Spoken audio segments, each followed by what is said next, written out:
ये जो हमने परिवार पहचान पत्र शुरू किया है उसकी जो बाद में सुविधाएं उसके आधार पर जनता को दी जा रही हैं, इसमें एक मुख्यमंत्री परिवार समृद्धि योजना ये हमने शुरू की है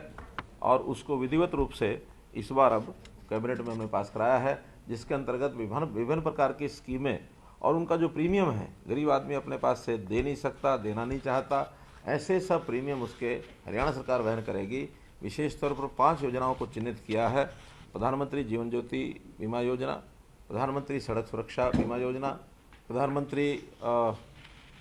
किसान मानधन योजना और प्रधानमंत्री श्रमजीवी मानधन योजना और प्रधानमंत्री लघु व्यापारी मानधन योजना। 5 योजना ऐसी हैं जिनका प्रीमियम कुछ तो इसमें केंद्र सरकार देती है पहले से,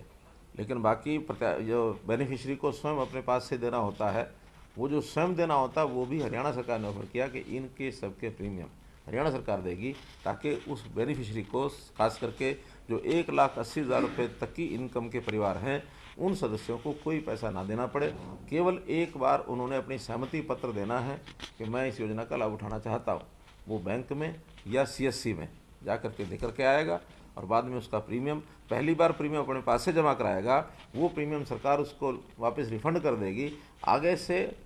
समय समय पर जो भी उसकी दरें हैं वो सब सरकार अपने आप देती रहेगी जब तक भी उसकी एलिजिबिलिटी है।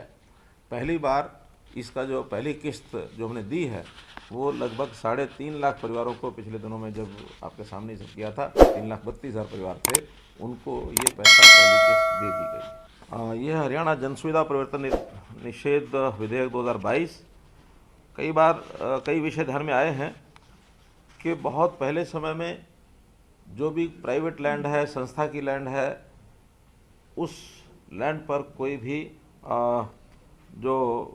बन जाते थे इंफ्रास्ट्रक्चर की चीज़ें, सार्वजनिक सुविधाएं जैसे सड़कें, कार्यालय, शैक्षणिक संस्थान, पहले लोग दान में भी दे देते थे कि हमारी ज़मीन है, इस पर आप सड़क बना दो, इस ज़मीन के ऊपर आप स्कूल बना दो। लेकिन समय बदलने के बाद, ज़मीनों की कीमत महंगी होने के बाद, वो पीढ़ी तो चली गई जो दान के कर गई, अगली पीढ़ी आके कहती है कि ये तो हमारे नाम चल रही है कागज़ों में, क्योंकि वो कागज़ बदलते नहीं थे, दान कर देते थे, भी बना दो, गांव का स्कूल बना दो। अब वो आके क्लेम करने लग गए और उसके कोई डाटा रिकॉर्ड सरकार के पास भी नहीं है कि वो दान दी गई थी। लेकिन नियम बनाया हमने, कानून लागू कर रहे हैं इसको, कि जो ऐसी सुविधाएं 20 साल पहले बनी हैं, वो किसी के रिकॉर्ड में है चाहे नहीं है, लेकिन जो सार्वजनिक सुविधा बन गई है वो स्थायी रूप से उसी के नाम वो ज़मीन जाएगी, उसके ऊपर को क्लेम नहीं कर पाएगा 20 साल पहले का। यानी आज अगर 2022 है तो 2002 से पहले